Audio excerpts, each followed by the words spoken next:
What's going on, guys? It's the Bigs Podcast, episode number 119. And today we begin the 2024 weekly reviews with the first part of week one. With me, as always, this week, our commissioner, Ben Nisman. Benny, how are you this evening, sir? Thank you for asking, Joe. I'm a happy commissioner, obviously. It's so excited to get started. Going into the season, there were so many storylines, so many more now. I just love all the competitiveness, everything that everyone put in it, the heart. You can show that they wanted it, and I appreciated it, obviously. It just made the league so much more, and that's what I was hoping and expecting. So, obviously, very grateful. I'm very excited. Obviously, a ton to unpack. So, I'd love to pass the stage to Jason from Colorado. What's going on, man? You excited Yeah, about the season and everything going on? yeah, man. This is what we've been waiting for, right? We've been waiting 6 months for this, and here we are. But let me tell you, as excited as I am and had been for the season, I'm very glad that week one is over. That was a stressful, long ass week, and I'm ready for to move on to the next week because that was rough. Yeah. It, I, it, it, it felt like I was playing Ari forever. Yeah, Right? It felt like yeah. you were just against the same person for the entire like for a month. yeah, yes. And trying to figure out when to make a move, when's the right time to, when do you push the panic button? How soon is it? Like over a Mhm. 10-day matchup, it was just even longer than 10 days. It was forever. How Yeah. soon is too early for a trade? How early is too early to bail on a guy? How Right. early is too early to put in a waiver claim? Hmm. You know, all of Sure. these things happened this week to our commissioner Ben Nisman, and we start with your matchup, sir, against Jimmy Dunlap. Any feelings going into the matchup with Jimmy first thing in the season, like coming out Yeah. up against this former champion? Yeah. Obviously, I'm nervous out of just going into it knowing I know I have to face him twice this season, right off the bat. And he has the kind of skill that you say he's arguably the best day-to-day manager we have, like flat out. But I had an advantage. I knew he was on a boat trip, and Yeah. that was going to be tough for him. So everything going into this, I'm like, anything I can get is a bargain because normally the game plan for him would be so different. So I knew already I had that kind of advantage. And when I think about it, is then I wonder how earned it is, how badly like it could have been, or who knows, maybe it could have swung my way even better. But I'm just grateful for anything because I was not looking forward to it going in. As it continued, I was way concerned. And then suddenly, and that's what's magical about fantasy baseball, whether it's a short week or a long week, there is that chance that on Saturday and Sunday, there are a lot that are still in play. And who knows? And if one guy goes one way and the other goes the other, so much changes in a matchup. And that's what's the beautiful thing about looking at what the stats actually are and not the score. Because you got to know that like a 13-7 with a ton of close stats, all you need is one or two great days, win the weekend, no matter how much is at stake. That's also the beautiful thing about how many stats we have versus a 5 by 5, because there's so many more things in play, so many things that can change. Mhm. So it was an exciting matchup. I saw it just across the stage in all 8 matchups that were really, really fun to watch in general. So, yeah, obviously, I said I'm a happy commissioner. I'm also a happy fantasy owner right now because there were some things I was happy about that I felt like I did it right with. Obviously, things you wish you didn't do, but in general, like I said, just grateful to get the heck out of there with the W. Yeah, 11-8 win over Jimmy this week. On Sunday, Jimmy did have a one-run advantage, and Ben, you've in fact flipped that in your favor. Jimmy ends up tying the stolen bases category on you on Sunday. Late Sunday night. Very late. Right, on Sunday night, very late. He had a 5-tick advantage in the batting average, and you were able to take that away from him. He ended up tying you in wins, and he gave up the strikeout advantage. He had a 4 strikeout advantage going into Sunday as well. So close categories this week. Ben, you win by a run, 2 RBIs, and 6 strikeouts. That's 6 strikeouts by a pitcher. Jimmy wins by the 1 strikeout by a batter. And you guys tied in stolen bases and wins. On your bench, Benjamin, this week, you went 10 for 29. It's almost a 333. So is it a 347? Oh, Ooh, 345. Almost nailed it. on the first one. All right. Right? It's a good start, Comes right? out hot. Coming Okay. out hot. Come on. We are setting the bar pretty low. I'm concerned. Do better. Coming out hot this week. This season. 3 runs, 2 homers, 4 RBIs, 3 walks, 2 strikeouts. None of it plays. You nailed this one very well, Benji. The moves this week, we're going to start by talking about what went down before anything counted. You did end up dropping Randall Grichuk, but ended up adding up Mike Clevenger, Caleb Ferguson, Dustin May, and Drew Rasmussen. Then the big trade happened, and that's where I'm going to pause, and we're gonna get your thoughts on this trade. It was C.J. Abrams, Adam Ottavino, and Nestor Cortez to you for Ezekiel Tovar, Gavin Lux, and Adbert Alzolay to Mike Sherman. Your thoughts on this one, Benj? Obviously, still a lot of time to see what's going to happen there. As of right now, I have to be satisfied. No matter what, I don't at least tie the stolen base category without Abrams. So already right there, what would have been a loss is a tie. So it was almost a win until Sunday night. And Jeremy Pena got one way late. Mm-hmm. It was like second to last at bat of the night. So it was actually very annoying when you only lose strikeouts by 1 and you think about other things. But we'll get into the certain plays that I had instead of other guys on why I'll take it again, because there are different things that were on the bench throughout the week where things could have really fallen in his favor, and it just didn't. I got very, very fortunate. Mm-hmm.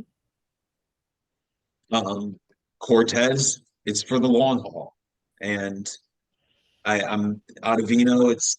I'm not even sure what his role is going to be for me, because of just if he's there with Diaz, he's a good guy to have just in case. But obviously, he's the third. As far as what's important is obviously what Abrams can bring versus what Tovar could bring, Lux. And I trust the lineup right now, and I just wanted to bring it back as much as possible. Nestor, Abrams, they were on the team till the end. Nestor was obviously a draft pick, but Abrams brought along, and he was part of the whole thing that got it that close. So for me, it made the most sense to just stick to it as much as possible. So I hope it works out for Mike Sherman. Seems like there's a chance that it could right now, but Mike Sherman's juggling a pretty big bench. So we'll have to see how that works out on his end. But right now, very satisfied because there's 21 weeks left. There's so much that's still at stake. I don't know. I'm happy with it. Cortez pitched well today.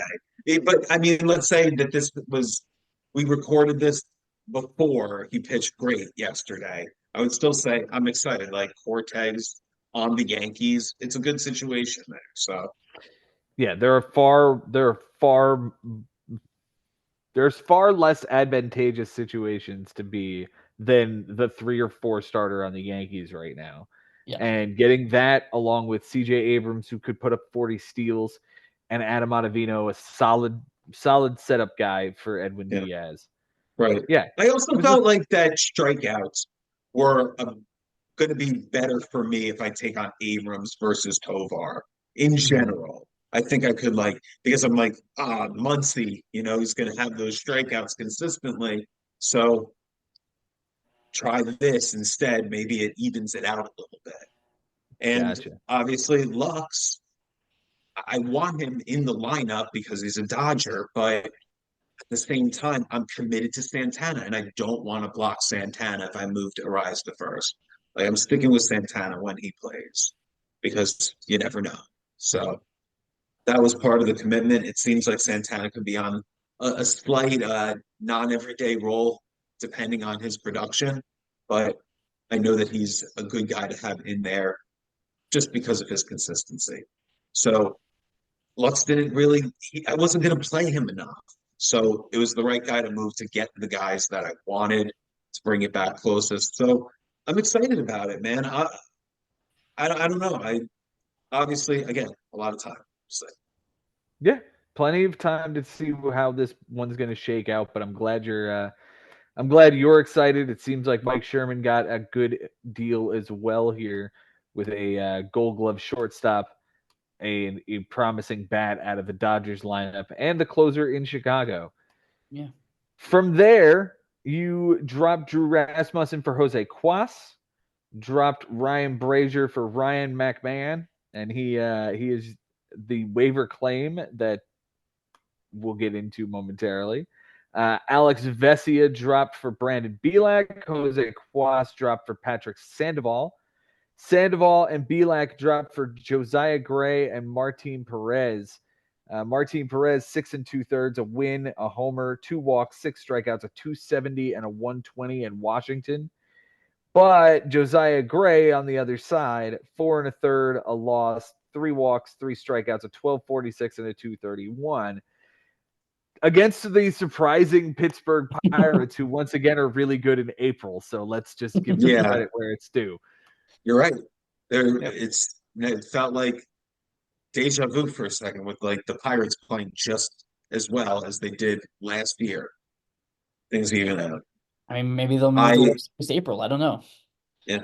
So the Quas move, I was pretty excited about because I thought, okay, now this guy's going to pitch, and then he pitched pretty well his first time, but then he just, what the bed, and he was already. It felt like my play to have 42 innings, and I could do it without a starter. It would have been very easy. Everyone saw it, but I didn't realize the bullpen could be that bad, and it got bad so early that at a certain point I thought, okay, I have the ads to play. As long as I can boat race him for innings, maybe I'll get strikeouts. Maybe I won't get innings, but I knew I was ahead in moves very early. He had to use 8 of his ads quite early in this matchup, and I was able to kind of pace. So I thought that was basically my best approach. You saw there weren't a ton of ads for hitters. It was just pitchers across the board. Obviously, the Bird one on Belak because I thought he was going to come in. It was between him and somebody else, and I went with him. And then, 2 days. Now there's a day off. I need to go. I need automatic innings somewhere. So I just kept going for it. I was proud of the Patrick Sandoval one because that's a win. I was ahead in that category, and then Jimmy ends up tying that category on Sunday. Good for him. There were things that I thought that worked. That when I went in that direction, all right, it's going to at least get me ahead. And because I know I'm at that advantage going in, I should be safe to at least not get blown out. Like if things do fall my way in the weekend, great. But I was at a good position to say I shouldn't get crushed here. Yeah. You dropped Josiah Gray after that start for Eric Fetty. Eric Fetty for JP France, JP France for Matt Waldron, and Martin Perez for Emerson Hancock. Gave you 3 1/3, a loss, 2 homers, a walk, 6 strikeouts, 2160 and a 360 at Milwaukee out of Emerson Hancock. The other guys gave you some other decent starts there. JP France, 5 2/3, a loss, but a 476. And Matt Waldron, 5 1/3, no decision, a walk, 5 strikeouts, nothing earned in 075. So a mixed bag, and a 180 and a 160 out of Eric Fetty as Right. well. Yeah. Remember, I'm just trying to do my best to just Right. chase him down in innings. Yeah. Like when you mentioned the categories that were close, innings were very close going in. You never knew because we both had 3 starters going against each other. I used my final one, you know, actually I think I used my last 6 on starting pitchers, but Yeah. and there was a certain point where I was just going into it all the way and just saying, okay, I didn't even expect to get strikeouts, to be honest with you, when it's that close and we both have 3 starters on Sunday. But again, lucky. Just again, guys, I can't say it enough. I really didn't think that this was earned or certainly expected. Well, I'll tell you what, you also did yourself one thing that put yourself into the first entry into the 2024 record book.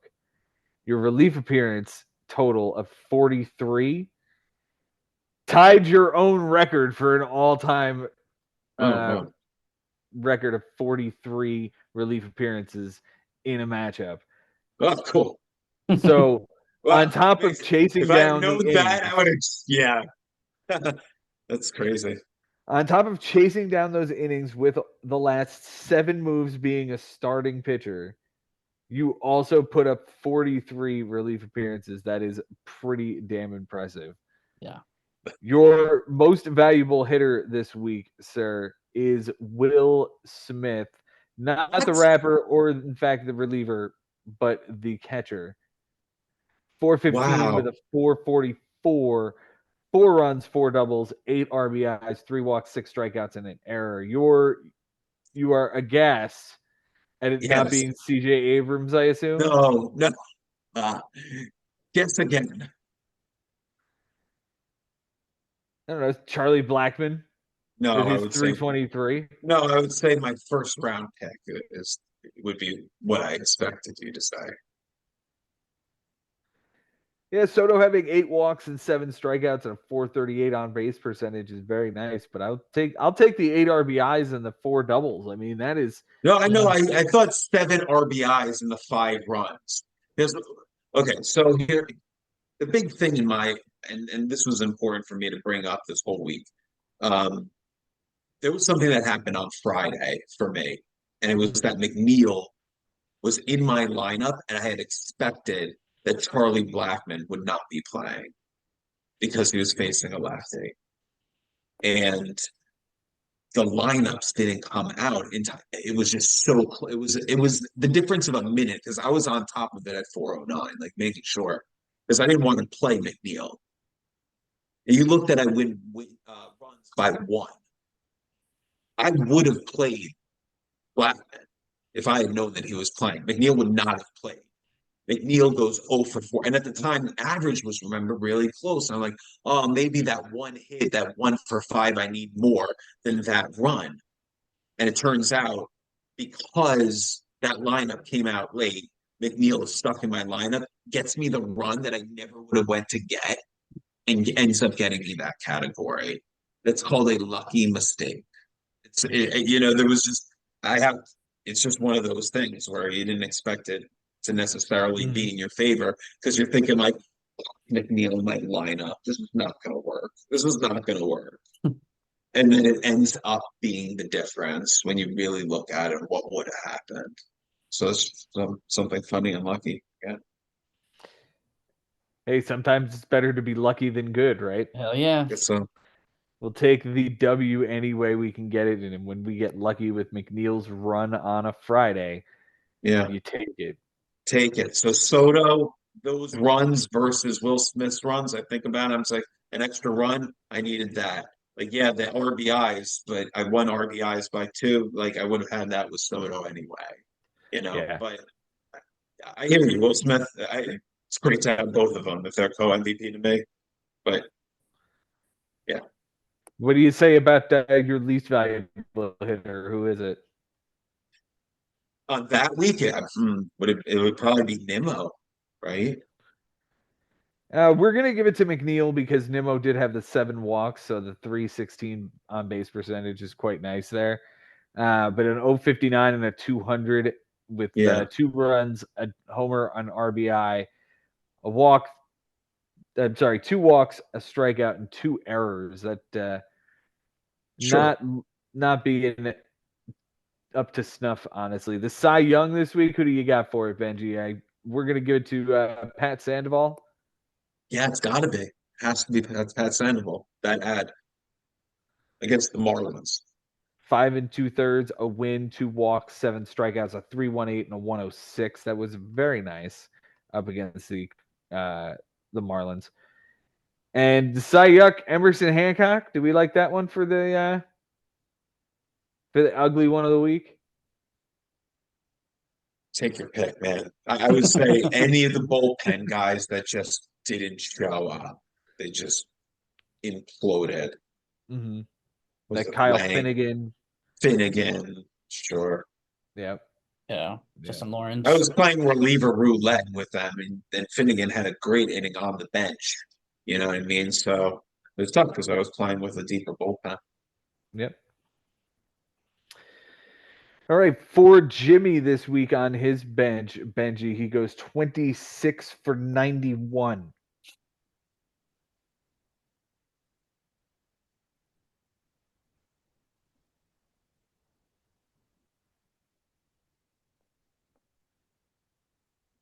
$278.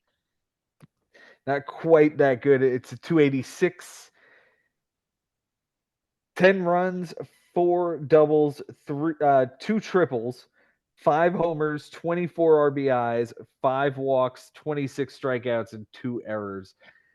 26 strikeouts matter, 24 RBIs matter, and 10 runs matter, especially when he's 24 RBIs and 10 24 RBIs and 10 runs. and 10 runs. Yeah, Yeah. And I won RBIs by 2 and runs by 1. exactly. Yeah. Exactly. Yeah, that's where you could find your spot. Unfortunate, but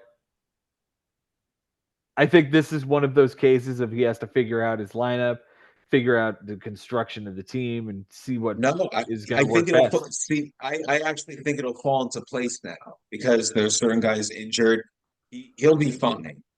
I think he'll be fine. Again, you'll look back and see on Tuesday or Wednesday, there were some things that I think it was. I'm not positive on the day, guys, but there was one day where Bellinger clearly could have been in the lineup and he was not. Oh yeah, And yeah. There was a couple of days that were just absolute monsters. There was a 2 triple day on the 31st on the bench. There was a 6 for 12 day with 2 homers on the bench and 7 RBIs on the which day was first that? On the April the first. 1st. Yeah, I think that's the one. Again, these Yeah. things that normally wouldn't have been, I probably could have had my clock clean. Maybe I win strikeouts, right? Because I only lost that one by 1, right? Mhm. But in general, that's the one that I would have lost, but everything else, runs, RBIs, batting average, on base, you know. The sad part is so on that Monday he had Josh Young on the bench, and that's the day that he got hurt. But he had quite a day before he got hurt. So like Yeah. that's a double whammy right there. Yeah, absolutely. Yeah, now that guy's going to be out for like 2 months. Yeah.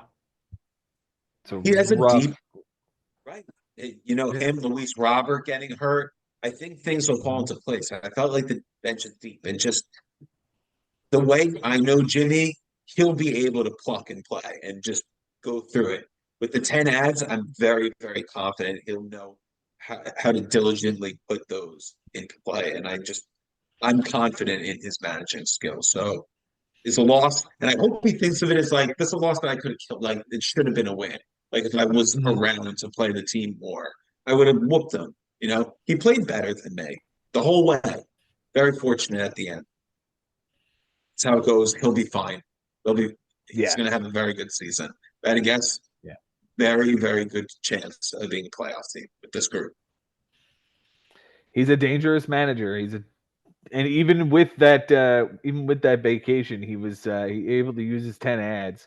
Yeah. He before they counted, added Mark Leiter, Garrett Crochet, Dean Kramer, Brandon Lau, Wilmer Flores, and Enyel De Los Santos, dropping Bryce Elder, Junior Caminero, Garrett Crochet.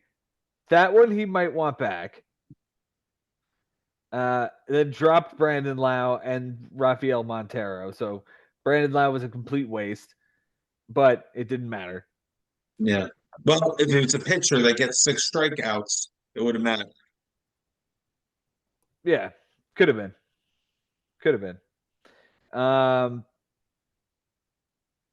When they began mattering, Robert Stevenson gets added for Chris Stratton. Jacob deGrom ends up getting added and then dropped within the week, so that's a wasted ad.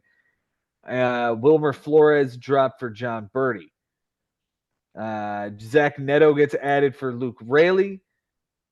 Brian De La Cruz gets added for Matt McClain. Rest in peace, 5th round pick there. Done for the season, huh? Wow. They say he might be able to be back this season, but he's already carrying 4 dudes who were hurt, and Right. he just dropped Stevenson too. So like, I can understand the I need to get out from underneath this hurt guy now too. Something. Yeah.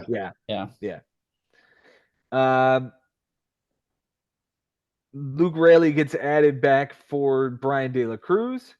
Michael Conforto gets added for Luke Raley. Michael Conforto 2 for 4 with 2 runs, a double, a homer, 4 RBIs, and 2 strikeouts the day he gets added. DeGrom gets dropped for Alejandro Kirk, who probably should have been drafted in this league. And here we are with him getting added there. Joe Jimenez gets dropped for Cody Bradford, 7 2/3, a win, 4 strikeouts, a 1.17 and an 0.26 against Houston. And Zach Neto gets dropped for Paul Blackburn, 6 innings, a win, 4 strikeouts, nothing earned, and an 0.50 whip in Detroit. He used all 10. His MVP this week is Jeremy Pena, with a shout out to Michael Conforto. Jeremy Pena this week, 333 with a 368, 4 runs, a double, 2 homers, 6 RBIs, a steal, a walk, 5 strikeouts, and 1 error. The least valuable hitter is Rhys Hoskins, a 100 with a 240, 4 runs, a homer, 2 RBIs, 3 walks, 7 strikeouts. Fuck that guy. Fuck that guy. Yeah. And fuck that guy. Yeah. Besides that terrible series, he somehow kicked the crap out of the Mets. Somehow. Yeah. It's the only hits he had the entire week were against our team. Sure. Just sweeping us. So, Yep.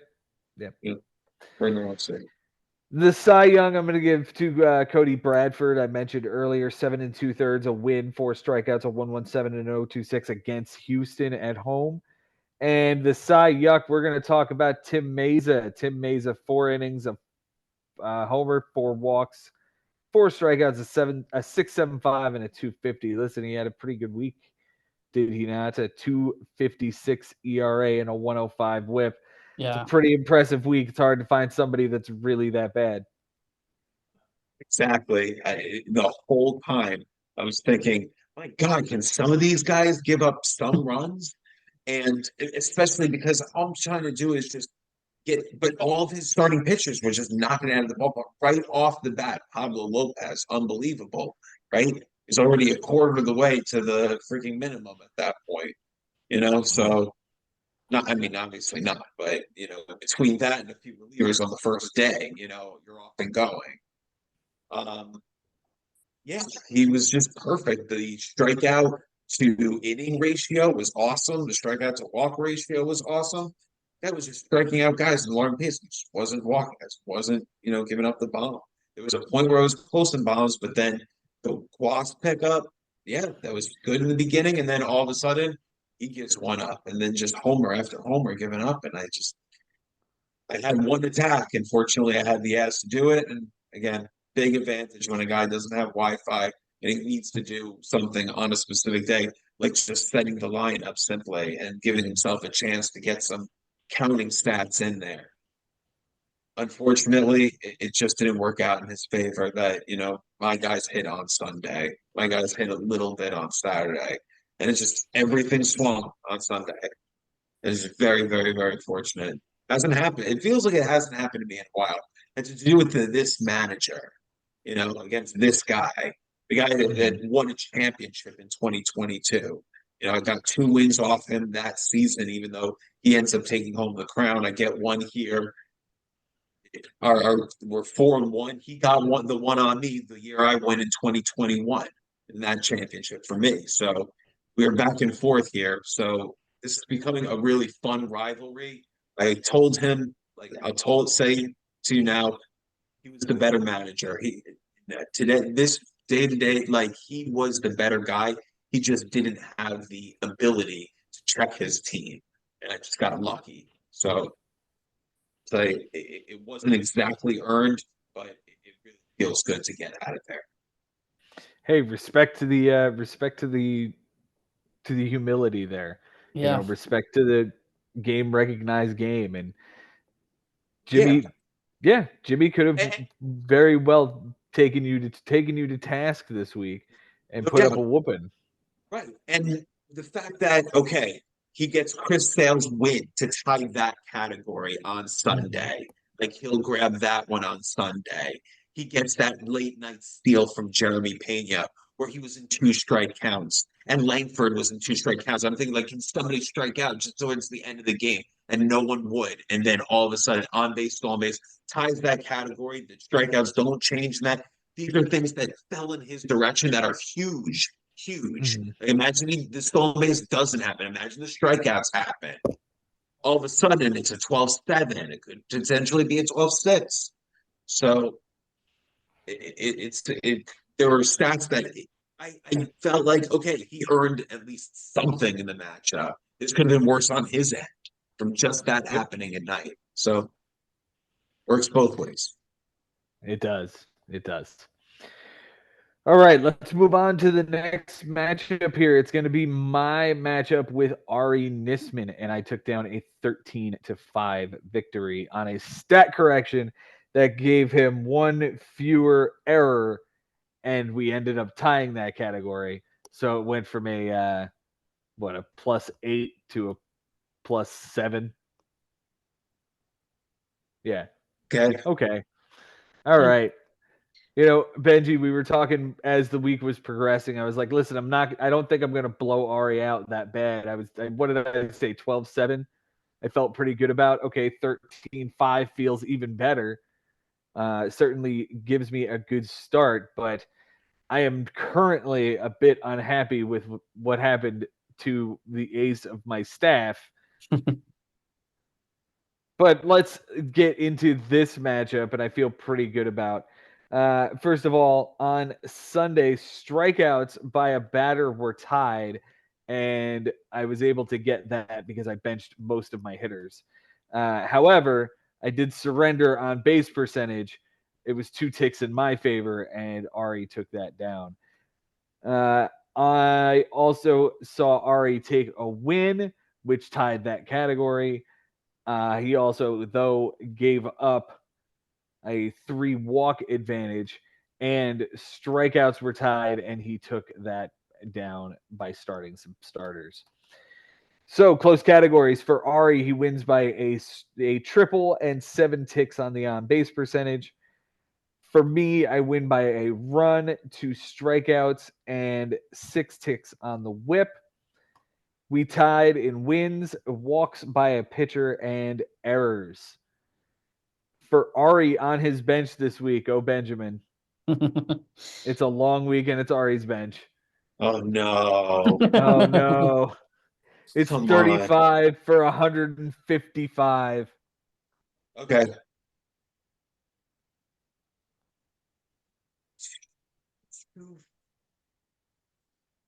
239. 226 in the ballpark. He had 21 runs that would have mattered, 7 doubles, 2 triples, 7 homers, 28 RBIs, 2 steals, 14 walks, and 46 strikeouts. That is a lot of bench stats. But like, there's a lot of bench stats, but like, it's still pretty Again, impressive. At 226, like that's Yeah. that's pretty good. Yeah, when you win on base percentage as close as he did, that's one of those ones that, especially Yeah. since he takes it on Sunday, right? So Mhm. after all of what happened for 10 days, it could still swing that much. And in fact, that he took you by 7 points. Yeah. It's pretty good, right? Very good. Very good. It's the runs when you look at it and you're like, yikes. The runs, Yeah, that could I certainly. essentially dared his team to bat better than my 3 best guys. Yeah. Yeah. So, did you say there were errors on the bench? No errors on the bench for him. Wow. When errors are tied, you're like, holy cow. Of all those bench stats, could there at least have been an error to make me feel better of everything that happened, Yeah, right. But- He needed a stat correction in order to tie me with 7 for the week. Right. Right. For his moves this week, he added Kirby Yates and dropped Felix Bautista that got auto picked to his team. Added Chris Taylor and Leody Taveras. That's it. He added 2 guys when it mattered. Two. 2 guys. 2 in that many days. 2. I mean, guess he really loves his team so far. Yeah, it's difficult for me to assess what he's doing because 2 moves. He hasn't done anything. Yeah. Right. His MVP this week is Fernando Tatis. And Tatis this week went 289 with a 347, 7 runs, a double, 3 homers, 6 RBIs, 2 steals, 3 walks, 6 strikeouts, and 2 errors. The least valuable hitter this week is Tyro Estrada, a 154 with a 150, 2 runs, a double, a homer, 6 RBIs, 13 big strikeouts. 13 enormous strikeouts is gross. Yeah. The Cy Young this week is Sean Manaea. 11 innings, a win, 4 walks, 14 strikeouts, an 082 and an 073. Let's go, Mets. Yeah. Let's surprise somebody. Sean Oh, Manaea. Let's do something.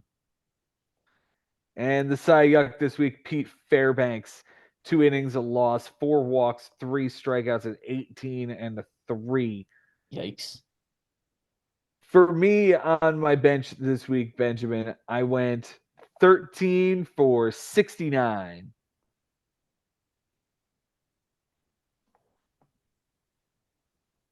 Two 257. How about 188? 188 with 8 runs, a double, a homer, 7 RBIs, a steal, 8 walks, 21 strikeouts, and 2 errors. Keep those errors off my team. Yeah. Mm-hmm.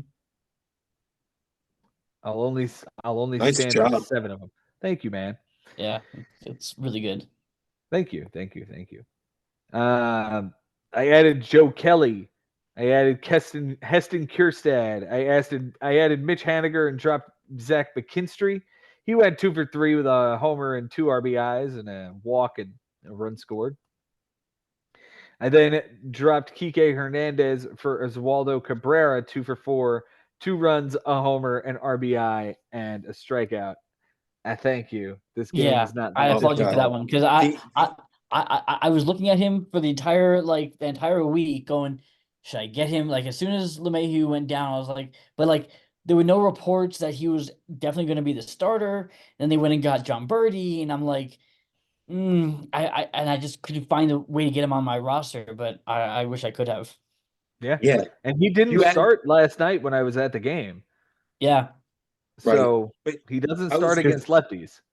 impressed that you were able to add two guys, Oswaldo and Haniger, and then just on the day, bang, bang, two bombs right there, just produced from two ads, right? Before the guys that you drafted even get started, basically for the week, you have the two bombs there for the two ads. I thought that was just brilliant work and just capitalizing on something you had to feel for those two guys. Mm-hmm. And from there on, it was just a little bit of reliever roulette just to figure out who was who, and let's get my feet wet with a couple of these guys. Dylan Lee, 2 innings, a walk, a strikeout, nothing earned in an 0-50. Will Vest, and then I flipped them right back around, and then I flipped them right back around again. So those are the guys I'm liking so far this year, Dylan Lee and Will Vest. What did Vest do?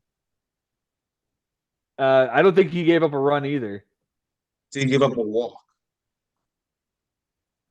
Did he give up a walk? Yeah. Yeah. Yes, one. Yeah. Yeah. Him and Dylan Lee each with one, and you tie that category. Yeah.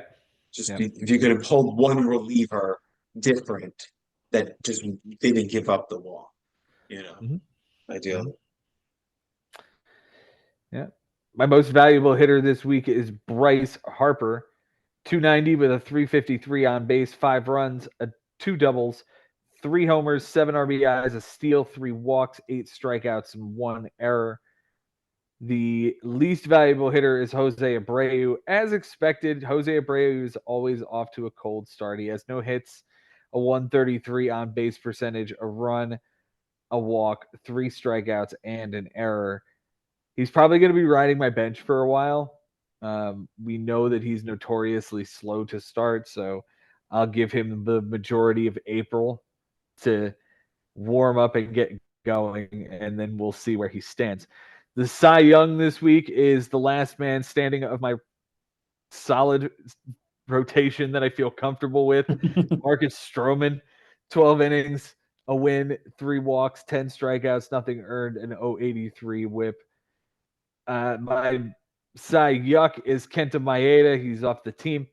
9 innings, a loss, 4 homers, 5 walks, 5 strikeouts, a 9, and a 156.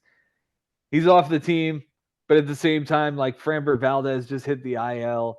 And how good do I really feel about DL Hall? And how good do I really feel about Ronaldo Lopez? Like today, notwithstanding. Yeah. Sure. The Mets make anyone look like Sandy Koufax once in a while, Right. So yeah. So okay, we did that.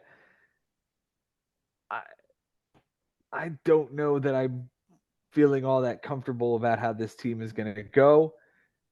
And if I'm going to rely on the offense, then I'm going to hate this team even more than I already do because I drafted 3 Phillies and I need to like root for this terrible team that I don't want to root for. Yeah. Well, what might it not is, be a fun summer for me. I get it. At the end of the day, how often do you see? You saw it actually in 2 of these matchups for this week, but that you're facing the same guy that you faced in week 1 last year, and he won it 13-8. So at that time, you were down and you found your way to get back into second place going into the playoffs.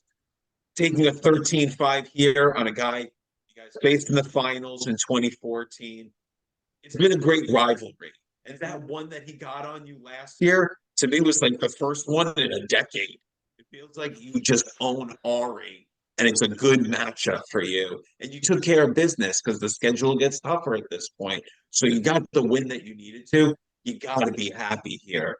At +8 at this point, anything can happen. Yeah, the pitching looks a little beat up now, but it's such a long season. As you just grab the win and get that under your belt against the guy that you don't need to win on week 1, right? You don't. But it's just nice to get the one against the guy that, okay, you typically have been able to own him, have his number, and you're able to get away with one there. Yeah, I'm happy with the win. I'm certainly not going to.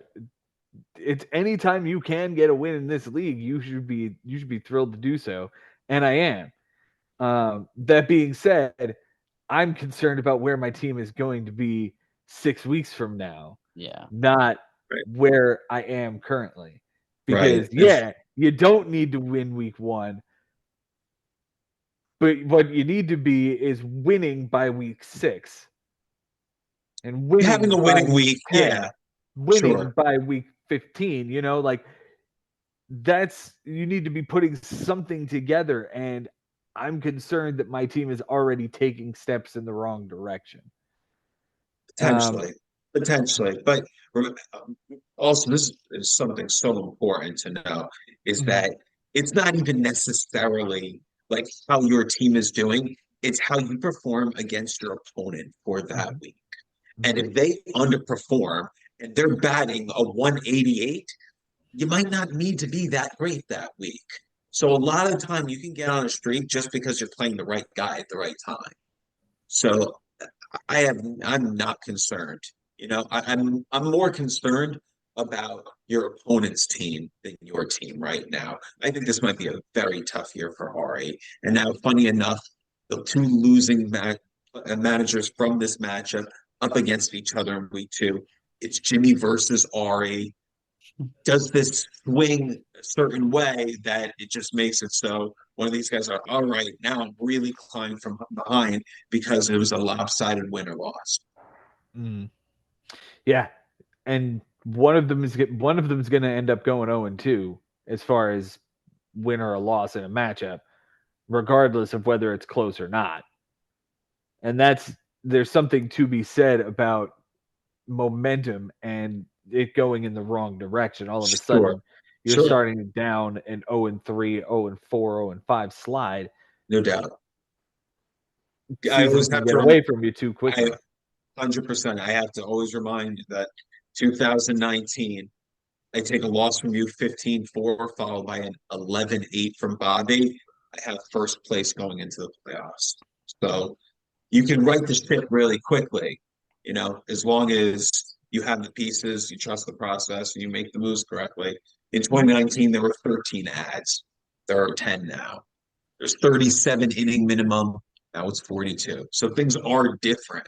Yeah. But as far as the stats, basically the same. So you can take those big losses early, but just, take them against the right guys. Beat the guys that you're supposed to, right?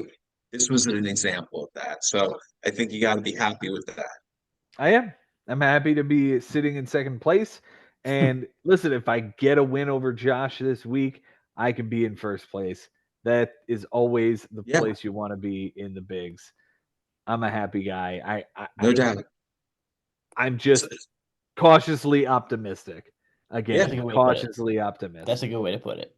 yeah. So weird. The two teams that we covered are playing against each other in week 2, and first place and second place happen to be playing against each other in week 2. It's fantasy Crazy, baseball. right? Yep. Gotta Yeah. love it. The fantasy gods have smiled upon us so far this season. Let's move on to the next matchup here. We've got New Haven Ravens taking on to life Lahayim. Mike Haber versus Jay Ferraro, and Jay Ferraro gets the 12-8 win. On Sunday, errors were tied, and well, I should have gone over to that matchup already, but I didn't. So give me You were just a worried moment. about all the injuries going on, and you were just a little Yeah, caught off guard. yeah, But yeah, caught off guard. So Jay did pick up 2 errors on Sunday to Yep. lose that category. And Jay had a 1 homer advantage as far as the pitchers are concerned. He gave up 2 and lost that category. Oof. Yeah, rough. Close Yeah. categories this week. Mike wins by 2 errors and that home run given up by a pitcher. Jay wins by 4 walks, a loss, and 3 relief appearances. They tied in triples. For Jay on his bench this week, Benjamin, he goes 11 for 36. Got it.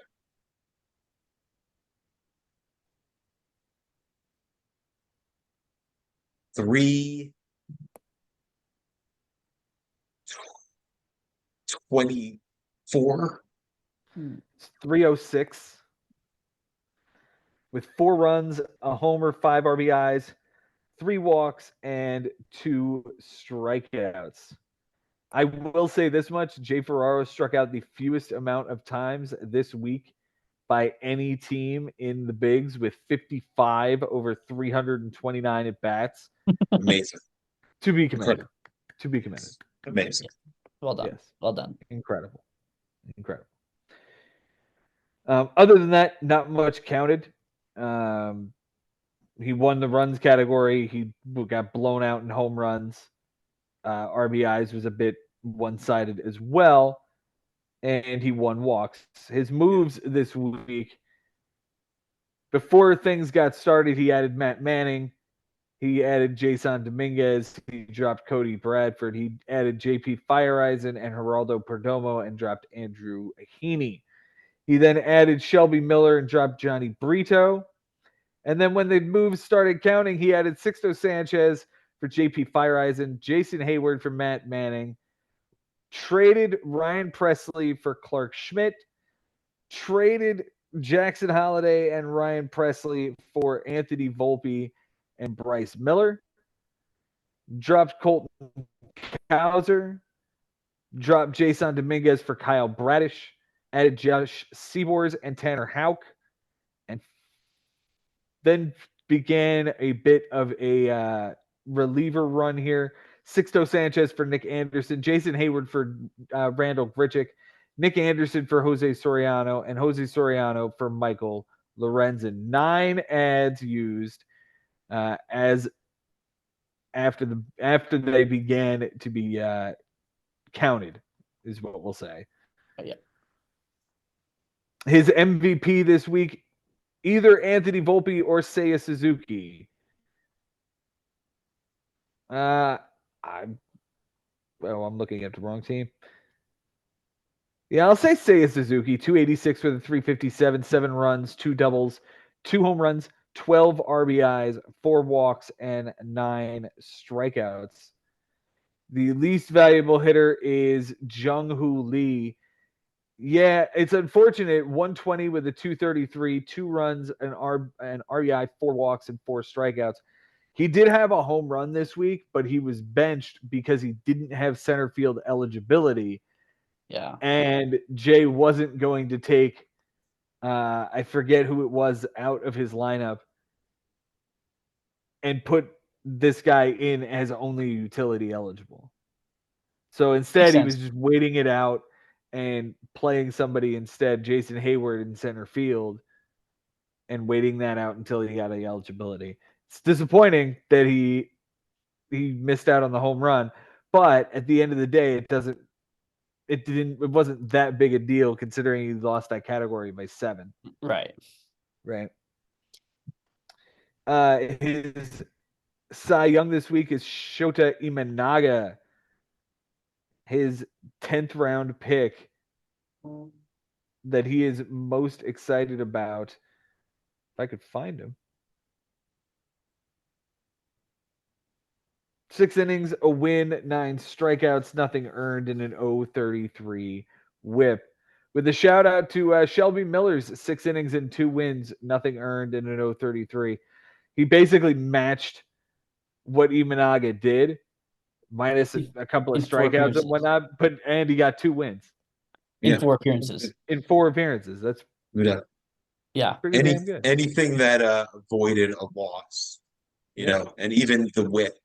Like going into these last couple of days, we're very, very close. The Cy Young goes to Johnny Brito. I wholeheartedly agree. A third of an inning, a loss, a 54 ERA, a 6 whip. Nick Anderson was also atrocious in giving up a home run in a 54 and a 6. Like those guys, bad call. All right, it happens. You move on. So one thing I'm noticing, and I don't know if this is just coincidence or if it's a strategy, Ha-Sung Kim, Yoshida, Jung-Ho Lee, Seiya Suzuki. He had Yuki Matsui until today. Shota Imanaga. Are we seeing a trend here? Oh yeah. Oh yeah, for sure. Yeah, I just thought that was kind of interesting.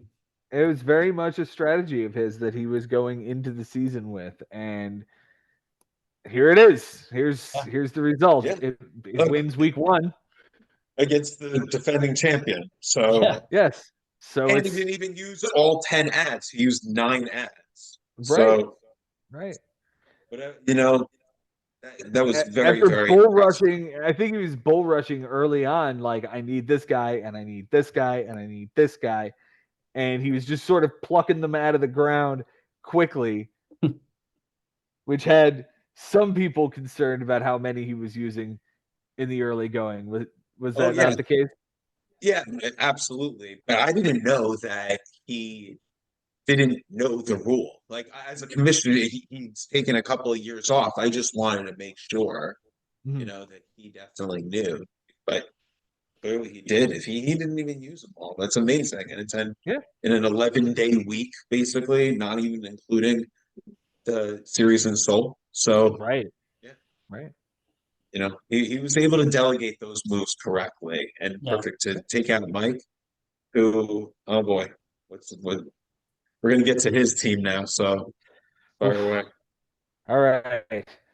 On his bench this week, he goes 14 for 57. Yeah. Um,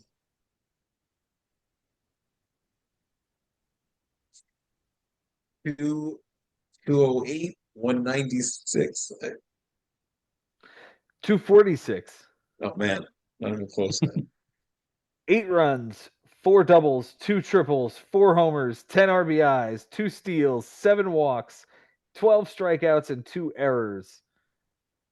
Good job keeping the 2 errors off the board because that would have tied the category. Yeah. Uh, 4 doubles. He led the league with 20 doubles this week. So no need for any more doubles. Definitely the 2 triples play, Yeah. Sure. but the 2 steals and the 7 walks, if you could get 4 of those in, you're asking a lot. Otherwise, it was a good week. Yeah. Yeah, it was a solid bench. The triples are definitely what hurt, right? Like the having 2 triples on the bench on the 30th and on the 2nd. Very early in the matchup. Mm-hmm. Yeah. And he also benched a loss from Soroka. So like that, again, the day didn't matter, but like at that point it probably did. So yeah, it was a good bench week. Yeah, the triple on the bench from Parker Meadows on the 30th. That's pretty disappointing. But he's carrying a little bit of a bench at that point. It's 3 players deep, so that is, giving you some options and some opportunities to miss some stats here in the early going until you really know what this lineup is going to be and what your team is going to look like. Right, because you're probably not starting Parker Meadows over Aaron Judge or Nick Castellanos necessarily. So it'd be come No, down to Encarnacion Strand at Great American Small Park. I could see starting against him. Yeah. Washington. A Yeah. lot of different pieces you got to mix in there. Mhm. But what does Mike Haber do? He assembles a team throughout the year, every single year. He's Mm-hmm. just kind of playing with whatever he has. Sometimes he'll throw it into the waiver wire, but sometimes he ends up finding a gem. And we've seen him just throughout the seasons find that guy that ends up carrying him. So I have no doubt that what we're looking at now in week 1 is not what we're going to see in week 16 when these guys are playing again. Oh yeah. No doubt. No Yeah. doubt.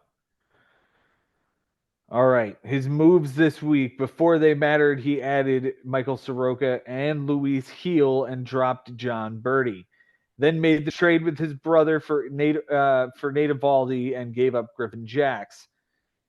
He dropped Woosuck Go for Parker Meadows. Added Anthony Bender. Dropped Luis Heel for Bryce Wilson. dropped Bryce Wilson for Brian Shaw, dropped Brian Shaw for Gabe Spire, dropped John Gray for Ryan Walker, dropped Parker Meadows for Danny Colome. And then I found out that's how you pronounce that, by the way. It's Colome. Huh. Go Yeah. figure. Yeah. It sounds like Nice. colon, but with an M. Or just men's perfume. Yeah. That'll also work. Yeah. Shane Bieber, rest in peace. His 2024 season, he is gone with Tommy John surgery. What a shame. So, What a shame. So Mike grabs Hunter Gaddis. He dropped Tyler Kinley for Nick Mears.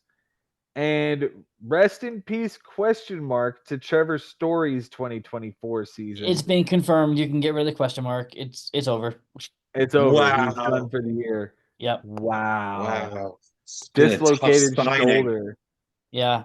He had surgery, 6-month recovery. So I mean, if they make a deep playoff run, maybe, but I don't see that happening. Based on someone that you're listening to that has a shoulder dislocation deformity, it's going to be a tough one to come back from. He's not that old, but I do remember Ryan Ludwig had to go through this surgery and he didn't really come back the same guy. And it was maybe they were about the same age at the time. So everybody's different, but yeah, it stinks because he was such an exciting player to watch when he came up, and then all of a sudden he just derailed by injury, and now you wonder what he's going to be. And he was a big part of the Red Sox plans as well. End of story. Yeah, I get the pun.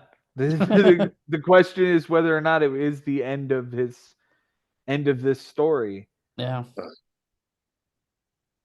Like the WrestleMania thing. Yeah, well, I mean, finish the story. Right? Yeah, is he going to be able to come back healthy from this in 2025? That's really going to be a big question mark, and we were already asking that of him coming into this season. So, could this theoretically be the thing that derails it that far? I don't know. Let's hope not. Yeah. Let's hope not. Yeah. He does add Blaze Alexander, who's just starting his career and just hit his first career home run. He used all 10, did Mike Haber. As MVP this week, Marcell Ozuna, 314 with a 333, 7 runs, 2 doubles, 4 homers, 10 RBIs, a walk, 7 strikeouts. The least valuable hitter this week. We're going to go Nick Castellanos, 130 with a 286, a run, 2 RBIs, 5 walks, 8 strikeouts. Encarnacion Strand hit 147. He had 4 RBIs and 2 doubles with 10 strikeouts. The Cy Young, unfortunately, is Shane Bieber. He was fantastic in his 2 starts. 12 innings, 2 wins, 20 strikeouts to 1 walk. Nothing earned in an 0.92. It was gonna be awesome, wasn't it? Yeah, it was gonna be fantastic. I mean, obviously it's only 2 starts, but he was on a trajectory for a Cy Young, and just got absolutely derailed. Yeah. The Cy Young is gonna be Will Smith, not the slapper, but the rapper, not the rapper, but the reliever. 4 innings, 2 losses, a save, 5 walks, 4 strikeouts, a 13.50 and a 2.75 over 5 relief appearances. So he lost 2 and saved 1, walked 5 in 5 relief appearances. Not exactly what you want out of a closer, is it, Benjamin? No, absolutely not. But this was just a great, hard-fought match, this chess match. I really, really enjoyed it. Something that could get overlooked, and it's important not to, is that there were a lot of stats close on Friday. Jay benches Michael Kopech. He benches Alvarado. He benches Jose Soriano. And out of those 3, there were 2 losses. He doesn't lose that stat. He ends up getting away with 1 there because of his good management. He ends up winning that stat. And even when you look at WHIP now being 36 points apart, at that time, there were a lot that were close. He loses home runs by one, but going into it, that stat was close. He doesn't win it, but like the logic is there. It was brilliant gameplay. Like he saved himself a good amount and made himself comfortable going into the weekend at that point because that happened on the Friday. So he was off and running at that point. He really stayed ahead the whole time. And basically, the fact that Mike Haber was playing from behind, it was just a bit of a challenge and was able to snag some stats late. But again, you got to give credit to Jay here coming back this season, going against the defending champion. That's a fantastic win right there. And maybe the first loss Mike Haber's taken in 8.5 months. Yeah. Yeah, the last Since time he against lost you. would have been the regular season. Yeah. Yeah. Yep. And here he is coming out week 1 with the L in defense of his championship. I don't foresee him being down for long. We know Mike Haber is going to put this thing on its right trajectory. Let's see how he does in week 2. And as for Jay, hats off to you, sir. There were concerns early, but like they say, it ain't over till it's over. And it's over now with a W, a good, solid one. Yes. Congratulations. Yeah. Yeah. I don't know how much he's kicking himself for losing that category by one, the home runs given up all after all the work that he did. But you take the ones that you can get close and you're willing to accept those ones, then you're able to turn the page better. And I'm one of those guys that I look back on, I'm like, there was a move here, there. And hopefully Jay is able to turn the page on those, accept the win. It's a huge win. Move on to week 2. Just he went on that run. And it's funny, again, when Jay came back in 2021, after that long break, he wasn't in since 2017, right? And then these two guys are playing each other. What was the score? Mike won maybe like 14-6 or something the first week. Oh, I remember it being 2021. I thought it was even bigger than that. I want to say it was like 17-2, 18-2, something really, really big. Yeah. To where we were like, damn, Jay, you got pummeled in week 1. Right. Now he takes a couple years off. He comes back here against the same guy, different kind of challenge, defending champion, gets this win now. Just enormous. Another great storyline going into week 2. Absolutely. Yeah. Absolutely. Another great storyline about week 1 here is Jason Ashby taking a 12-8 loss to Mike Sherman here. Interesting. And Jason, you have done quite a bit of shaking up this roster over the last few days. Now, that being said, we'll talk about that next week as all of these have gone through on the matchup that we're currently in. Correct. So let's dive into this matchup here on Sunday. Doesn't look like anything changed. It was 12-8 going in, and it will be 12-8 coming out on Sunday. The close categories this week, Jason, you win by 4 walks and 4 relief appearances. Sherman wins by 2 runs, a triple, a home run, 3 ticks on the batting average, a win, a loss, 2 saves, 2 walks given up by a pitcher, and you guys tied in doubles. Yikes. A lot of close categories. Feel like a lot of coin flips just didn't fall your way. Man. That's exactly what it is. It was, and that was all like the last 4 or 5 days it got that way because I was feeling pretty good, but I knew that you can't rest in your laurels and you have to keep playing. So I did, and everything I did started going wrong. It was just really it was kind of upsetting because I was feeling pretty good up until probably the last Thursday or Friday, and then things just started going haywire.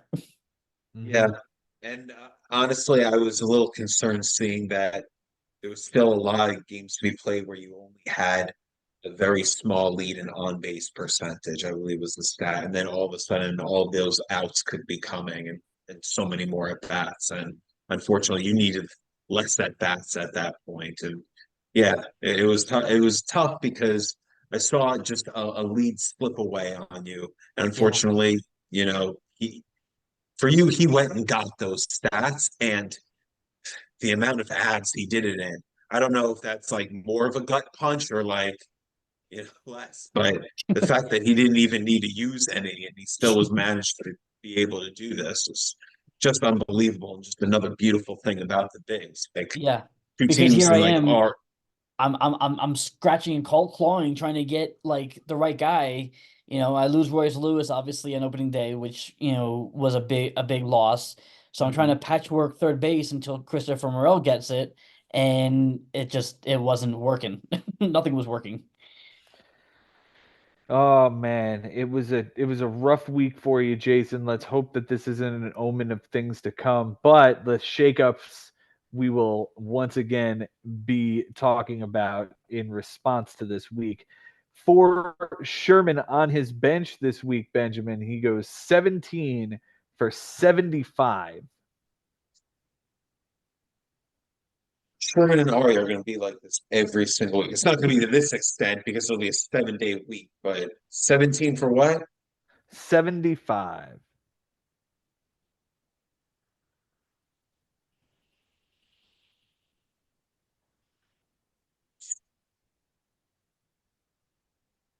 $258 227. going the other direction. 7 runs. Yep, 7 runs, 3 doubles.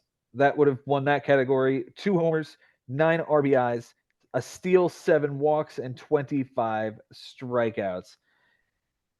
He would have won the doubles category with a double on the bench. He had 3 of them. Disappointing. As far as moves is concerned, Ben, he made the trade with you that we talked about on the 23rd. The only other move to speak of, Bryce Terang, 2 for 3 with a double, an RBI, 2 stolen bases, and a walk and a strikeout the day he picked him up. Nice pickup, Sherman. Nice job. Yeah. Nice job. Thanks. Well done. That's the only move he made this week.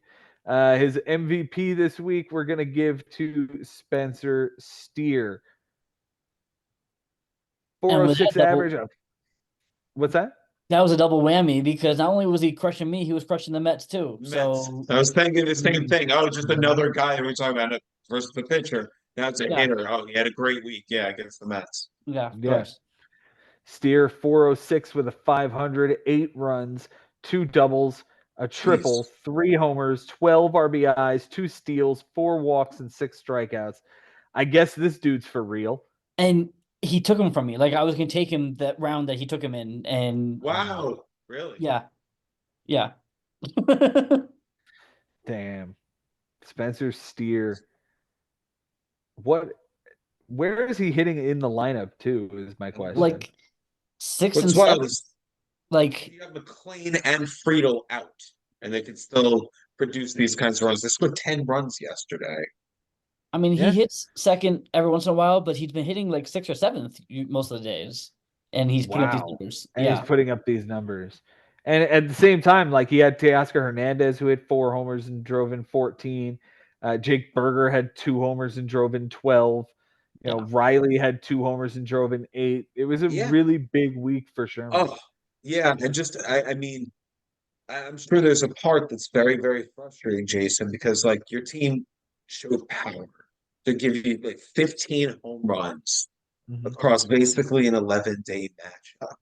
And you don't only lose the stat, you lose it by 1 home run. It's just like, come on, 15? 15 is not enough to win the category. 17 doubles doesn't win the category. 50 runs doesn't win the category.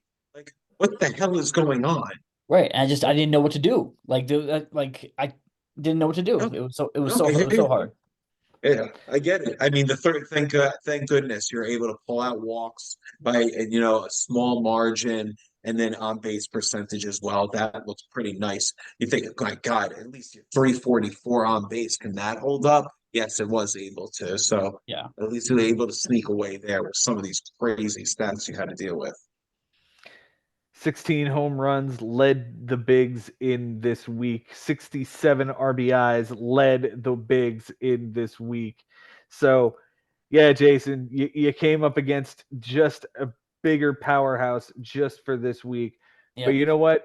Nothing to hang your head about. Nothing to worry about. You're moving on to this week, to week 2. As for the least valuable hitter on Mr. Sherman's squad, Nolan Jones, 179 with a 273 on base percentage, 6 runs, 2 doubles, a triple, 3 RBIs, a stolen base, 5 walks, 16 strikeouts, and 4 errors. My goodness, young you man. see a little bit of everything from Nolan Jones, right? I mean, you see the good and the triple and the steal, and but then the errors and the strikeouts are not good. Strikeouts, my God. Goodness, young man. 4 errors in 11 days. I think 3 of them came in one game. And wildly enough, 16 strikeouts wasn't the most one player actually had in his entire squad. No. Because Teoscar had 19. Yep. 92 strikeouts did, I believe, lead the league. So at least he was consistent. He was leading the league in homers and RBIs and strikeouts. Right. So he'll take a 2 for 1, But that makes sense to me that's what would happen, right? Yep. So. Yep. Sure thing.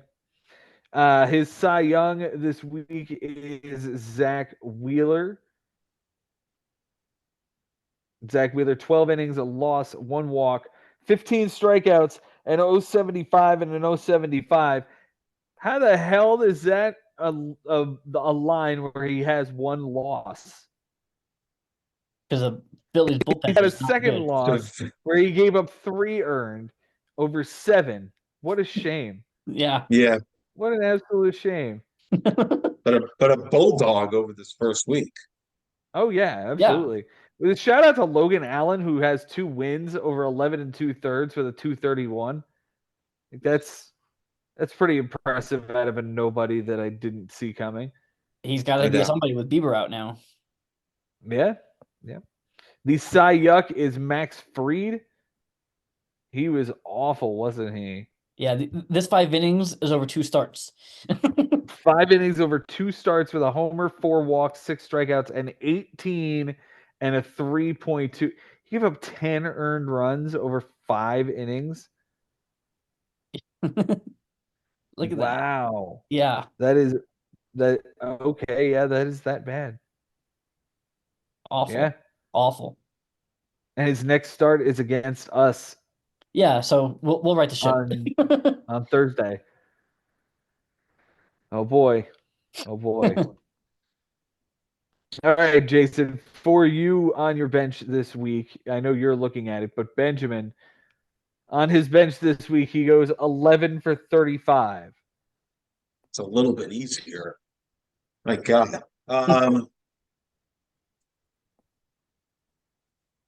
323. Close, 314. It's a pie. It's a pie. It's something. It is a pie. It is a pie. Mm-hmm.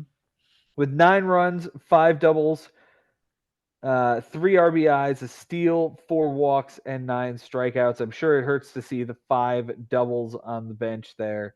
Yeah. And maybe those 9 runs could also probably get in there as well, losing that category by 2. Yeah, it was, it was tough. Like Monday, the first was Henry Davis had 2 doubles on the bench, but he'd been terrible. So I'm like, I'm not starting this guy unless somebody's not in the lineup. And so, yeah, I could have put him in right field, but McCormick hit 2 doubles in right field that same day. So, nothing really worked out my way. Mm-hmm. Mm-hmm. As for your moves this week, you started off with Prelander Baroa. Ben, what team? Yeah, we're coming back with this year. The Vegas Highlanders. I don't know. All right. I believe that's the Chicago White Sox. It is, yes. Okay, Yep. awesome. All right. He then dropped that guy the day that it then became legal to drop or started counting to drop people, and he added Ronel Blanco. More on that guy in just a minute. Yeah. He dropped Michael Busch for Frankie Montas. 6 innings, a win, 4 strikeouts, nothing earned in 067 against Washington. Very nice. Boy, was I feeling good at that point. Yeah, I bet. Like I took a shot at Frankie Montas, and I was like, okay, cool. This is going to be a good week. Yeah, okay. Mm-hmm. He dropped Ronel Blanco for Jared Jones. Now, he did pitch well in a loss on the 5th. 6 innings, a loss, 2 homers, 7 strikeouts, a 3 and a 1. But Ronel Blanco went on to pitch that no-hitter. Yeah. And it wasn't on your roster. You dropped Jordan Lawler. You added Luis Garcia, the relief pitcher that you had to hold on to what it felt like forever. Yes. In order to process that trade. But you know what? It made me. I ended up falling into a save with him. I had never in a million years thought he would get a save. But he fell into a save, so that was cool. All right. Falling into saves with guys that you're going to drop anyway. Well done. Yeah. And tough when you lose the category anyway. So right. Yeah. Falling into kind of irrelevant. Yeah. Felt good though. You added Scott Magoo. More on that guy. Probably this season, but not really much else. His name's Scott McGuff for those who are new to the program, but we call him Scott Magoo because it's spelled silly. You dropped Jose Quintana for Michael Busch, so he's back on the roster. You dropped Michael Busch for Justin Foscue, which was a waste. Yes, because the guy. Yeah, well, so Foscue, and Josh Haber even texted me when I picked up this guy and cursing me out because he was supposed to be like the guy to replace Josh Young. Like they even thought like he was going to make the roster out of spring training. He's a prospect. He had first, second, and third eligibility. Like he made all the sense in the world. And I picked him up, and the Rangers didn't start him once. He had 1 at bat, and now he's on the injured list with an oblique injury or something like that. So yeah, I carried this guy for like a week, and he didn't even make an appearance. Right. Well, that's disappointing. He dropped Scott Magoo for Trey Lipscomb. What team, Benjamin? Okay, hang on. What team, Benjamin? Why do we have to keep doing this? We know I don't know the team. I'm just going to be making up teams. The San Francisco Genies. I don't know. Ooh. So, Rub the lamp. Washington Nationals. This one also, he was terrible. I drop him. The day I dropped him on Monday, he goes 3 for 5 with 3 stolen bases. I hate when that happens. Can't make this shit up. Wow. No, I mean, because the funny thing is, like, I know I've been there, when that happens. Oh yeah, I mean, everybody has, but it's just brutal. It hurts that it's happening in the opening week, and it's happening, very loudly. You had to drop Jonathan Loaizaga, rest in peace, his season, because he needs to have elbow surgery. Yep. You added Chase Silseth. You dropped Justin Foscue and added Joe Jimenez for a nice clean relief appearance over an inning and 2/3 with 2 strikeouts. You did use all 10. Your Cy Young. Real quick, the Silseth ad was only supposed to be like, because he was like the last game other than the Sunday night game, and I didn't have I was doing softball and I didn't have a chance to check it, and he was in my lineup, and I didn't want him I should have benched him, and I didn't get a chance to, and it was just one of those things. Oh my god! And that's such a big swing in so many. He pitched well, but he got a loss. Not only the loss definitely. But how many was innings? A big difference. I think he went 6. Did he go 6? Did he go 6? If he went 6, then he won you the innings. Yeah. No, he went 5. He went 5. Yeah. Not. That still won you. That's still enough. Yeah, just enough. No, by a third. But no, he misses it by a third. No. Oh well. But like the loss. Oh no, he won Uh, innings. Yeah, Yeah, I exactly. mean, Yeah. No, But if you're he right. doesn't throw those 5 innings, You're right. he loses that. He Lose it, loses but he that by loses a third of an by a inning. third but inning, right? I don't lose losses, and he gave up No, 2 walks. no. Right, and the 2 walks that Two it would have walks. tied the category. Oh, Yeah, So yeah, yeah, you would have rather not started him, yeah, definitely. yeah. yeah, yeah. And now he's Uh, on the IL. well, all right. Goodbye, Chase Silseth for now. Right. The Another MVP pitcher this now. week is the only week we'll talk about him being on your roster because you've already traded him away. It's Matt Olson. Matt Olson on the squad went 303 with a 378, 7 runs, 5 doubles, 3 homers, 8 RBIs, 3 walks, 7 strikeouts. Couldn't stick around on Jason's roster because fuck this guy. He's a Brave. He's going to be off my team. That's right. Is that the thought Right. process? Him and Evan Carter are just like, nah, I don't like these No, guys. I mean Like, oops, it wasn't the thought, but it was a thought. a Okay. thought. Henry Davis is the least valuable hitter, 056 with a 217, a run, an RBI, 3 walks, 8 strikeouts, and an error. The Cy Young this week is Edwin Diaz. 5 innings, 2 saves, a walk, 8 strikeouts, nothing earned, and 040 over 5 relief appearances. That's pretty nasty. You know, it wasn't nasty. Brian Abreu, 2 2/3, a loss, 2 homers, 3 walks, 4 strikeouts, a 10-13, and a 3 across 3 relief appearances. Yikes. Not good. Yeah, Jason. he also gave up some inherited runs too, which obviously doesn't count against his ledger. But yeah, it was not a good week for Brian Abreu. No, it was not. And you know what? You've got who do you have in week 2, and how do you plan on taking care of business here? I have Costas, and basically our players are going against each other because we just swung the trade. So Right. this is gonna be a fun week.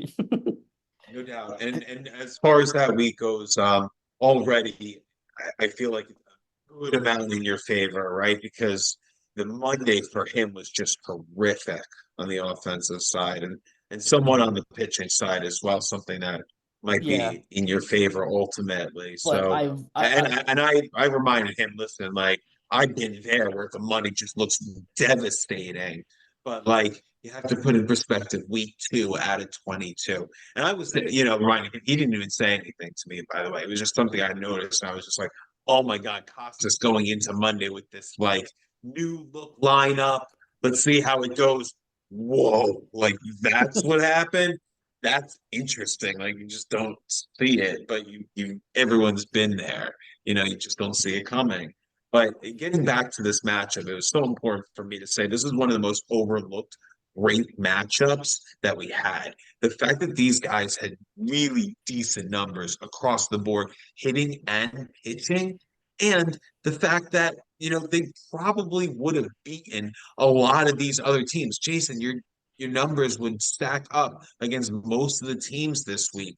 How about the fact that you had basically a 4-to-1 strikeout to walk ratio and you still lost walks by 2? It's something like that is very frustrating, but you sneak out with the 5-inning win, there. And the fact that, okay, you collected enough to just get the strikeouts and, backed out of some things enough that with very, very close, probably very close all week, you get out of there by .12. So all across the board, everything was just tight. Hitting, pitching, really fun. Yeah, you put RBIs to bed, but how close and how annoying must it be that the 2 worst guys on Sherman's team were Nolan Jones and Cedric Mullins, and they got the 2 triples. He wins that category 2-1. Like, give me a break. Like that would be just so frustrating for me. And because like I got the triple. Christopher Morel tripled on opening day. I was like, okay, cool. This is gonna be feels good. Yeah. Nope. That was the only triple that I got. No, I got you.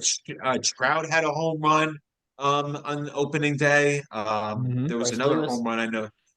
Right, Bryce Lewis, like off and going and just it was such a long week and so much could happen. It's just crazy how in the last day, and maybe for you like the last weekend, I don't know, you had more of the perspective of how it felt going in. So and then like how it was going, like it ended up coming out by the end. So I'm kind of curious what your thoughts were. But I again, mean, just again, incredible across like how close all these stats were. A lot of fun.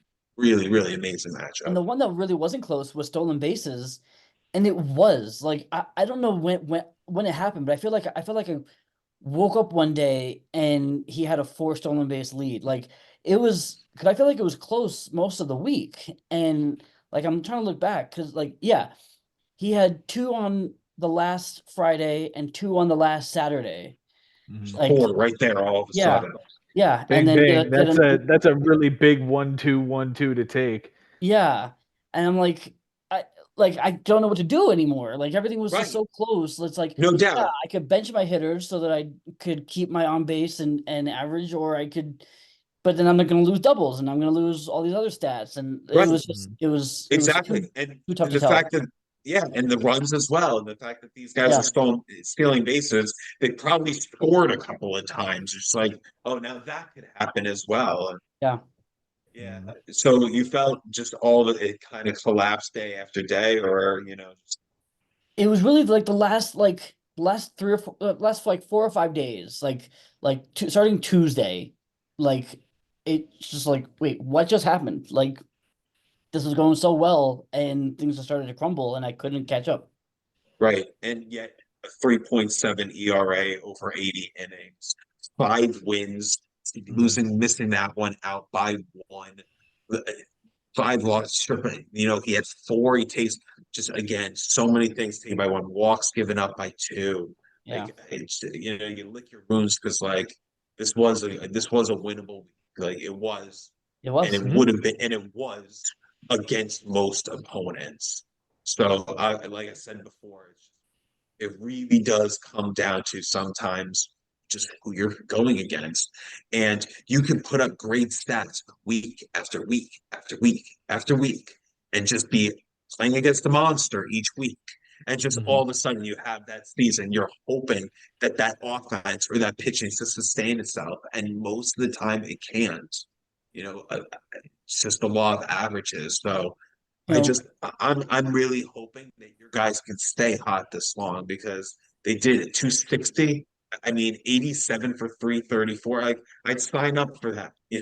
Every single Yeah. week I would sign up for a 260 average, yeah, and and a to not 344 on and to base. lose all right, and 344, and yet you lose 260. The other guy gets 263. It's just it is a tough week. It's a 12-8 loss. Put in perspective, it's week one. It's a -4. It's a nothing really, but it's just Yeah. I just want to empathize with you because like I've been there and I know how frustrating it is to lose that many stats by one when you feel like you had a good productive week. Yeah. Mhm. Yeah, and and look, I totally realize and I totally acknowledge that it's week one. There's a lot more to go. This is, this is only the beginning, so it can only go up from here, right? Yeah. Oh, for sure. And it's often our league fluctuates. Right, right. Everyone just like jumps up and down in the stand. It's just naturally.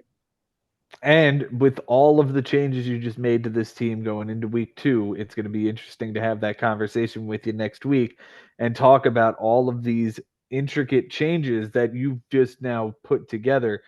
What is it? 7 different players have changed now on this team Uh-huh. in some Yeah, way, shape, or form. Wow. So yeah. there you Well, have look, it. I made it clear that I did not like my draft. I did not like the draft position. I didn't like being 16th. Mhm. So Huh. I knew that I had to make some changes, and I wasn't going to find them on the waiver wire. Do you All feel right. like you're happy with the new look? Like Yes, if you take everything back, everything you've traded away, and everything you have now, you put those lineups next and the pitching staffs next to each other. You're happy with this now more so than what you had. I think so. I think so. I Good, mean, time will good, tell. good. But if the season ended today, I would say yeah. Yeah, All right. good. Because okay, good. Because at that point, like, okay, you don't have like those that like buyer's remorse. Right. Now that I look at, like you feel definitively sure, like right now, regardless of what happens. You know what I mean? But in this moment, you're happier with this group. That's great. Yeah. Yeah, terrific. Then we will break it down for you next week. Guys, manager of the week. Let's pick one and just go with it this week because I didn't really anticipate it, but I was like, we've got to do something here to wrap up Oh the show. yeah. So, Yeah. Oh no, so I can make mine simple on 3, 2, 1. It's all right. fairly simple for me. I mean, Jason, are you ready to go or You go ahead. Yeah, go ahead and go okay? first. Go with number 3. Yeah, for me, it's not an easy one, but at the same time, like it's got number one. It's got to be oof. Okay, sorry. I was on week 2 for a second. It's just showing different standings.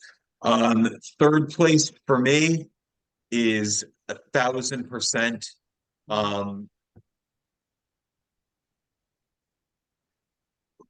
I'll say Jay I'm gonna go with the Ferraro new guy. beating the world champion. No, I was see that guy was no for me that had to be number one, but Okay. that's a giveaway. Um, Okay.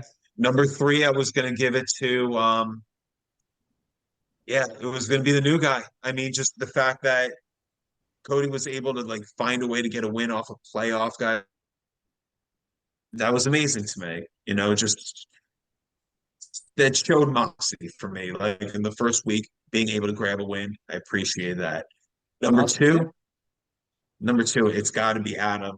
You know, um, and I loved a decision that he made on Saturday. He grabs Max and gets a win that he needed against the Marlins, where I thought at that point on Saturday, like the Marlins are overdue for a win. Like I wouldn't touch that Max start. And that ends up being a big win that I believe they end up tying that category.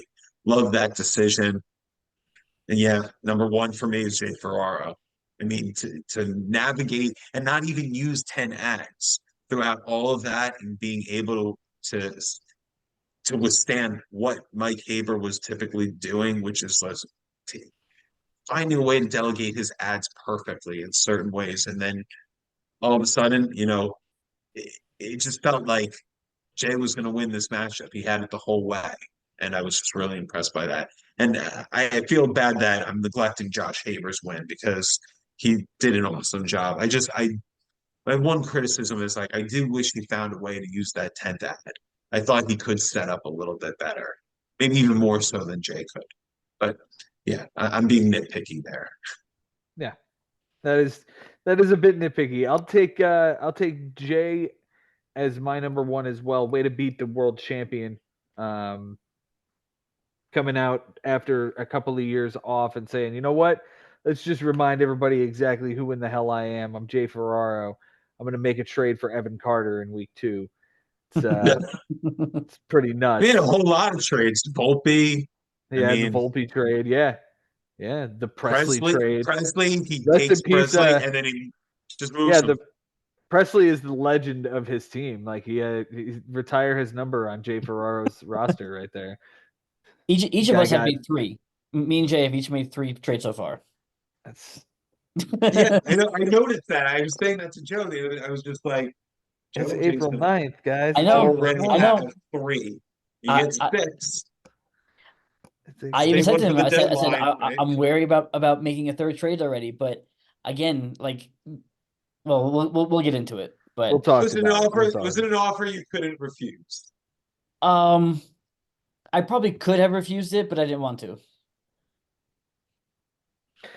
Mad respect to Frank Bucco. He'll be my number 2 of the week, beating Costas in week 1. And number 3, you know what? Yeah, Cody definitely earned himself a really respectable win over a playoff team last year, and I think he deserves a little bit of love there. Jason, how are you feeling? 3, 2, and 1. All right, 3. I'm gonna give it to my opponent. Because like we talked about, Mike Sherman, everything was so close, and he made me pull my hair out. And with one ad, with one ad, to beat me the way he did, so I have to give credit to Mike Sherman for that. I'm giving Josh number 2 for just wiping the floor with Bobby Russo, And Jay, like your guy said, coming back after a couple of years off to then beat one of, if not the best manager in this league, has to give credit. Yeah. Guys, that will take care of the first half of week 1. Tomorrow morning, I'm shooting with Jay Ferraro. We're going to take care of the other half of this group. So if you guys have not had your matchup covered so far, check out that next one. And Jason, thank you so much for being here with me tonight, man. You did a lot of this research along with me, so thanks so much. Yeah, absolutely. Dude, it's gonna be an awesome season. You know what? I've always said it, win, lose, or draw. This is the bigs. It's fun. It's I wouldn't, do anything else. So happy to be here. Benjamin, you are the reason we are here. You are the reason for the league. We appreciate you every single day, and I appreciate you so much. Thanks for being here, man. Thank you so much for having me. Thanks so much for saying what you just did. It means a lot. I'm grateful to always have you guys in the league and everybody as well. Uh, just so many more storylines to be told, and I'm just very excited. So happy it's already so competitive. Guys are talking to each other. It's an amazing community right now, what's going on. And it's just exciting. And just one thing to throw at us is that in 2021, that first week matchup against Jay and Mike Haber, 16-3 was the final score. Mike Haber, and then 3 years later, we're saying Jay Ferraro as our unanimously #1 manager of the week. Let the storylines continue. Let them continue on throughout the year and throughout many years. Thank you so much, guys. Thank you guys for being here and watching and listening. Drop us a like and a follow if you have not already. We love you guys. We would not be here if you didn't create this wonderful league that we have to cover. Until next time, guys, it's been real, it's been fun, and it is always real fun in the bigs. We'll see you next time.